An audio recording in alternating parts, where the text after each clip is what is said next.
Resolução do item F do exercício 1. Quantos átomos de carbono provenientes da glicose são necessários para produzir 5 mols de gás carbônico? Então, o balanceamento da equação química já foi realizado anteriormente.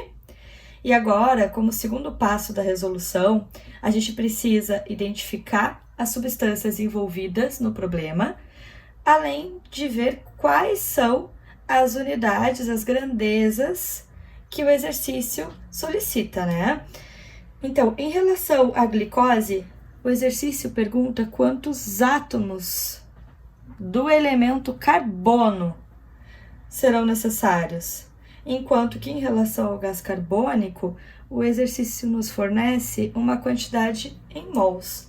Então, a gente já sabe que vamos ter que relacionar a glicose com o gás carbônico.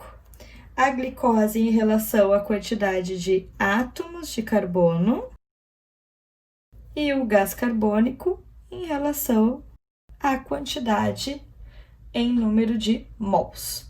Quando a gente fala em átomos, a gente precisa necessariamente enxergar a quantidade de átomos que formam essa substância. Como o exercício nos fala a respeito apenas dos átomos de carbono, então a gente precisa levar em consideração apenas a quantidade de átomos de carbono que formam a glicose. E essa quantidade, ela precisa ser relacionada com o número de Avogadro. Então, aqui, nós teremos 6 vezes, porque temos 6 átomos de carbono, a constante de Avogadro, que a gente pode simplificar, que a gente pode arredondar para 6 vezes 10 na 23. Então, essa é a quantidade de átomos de carbono que existem em 1 mol de glicose. E essa quantidade é capaz de formar 2 mols de CO2. A pergunta é: quantos átomos de carbono provenientes da glicose serão necessários? Então, esse é o nosso X, para produzir 5 mol de CO2. Resolvendo matematicamente essa regra de 3, nós chegamos no número 9 vezes 10 na 24.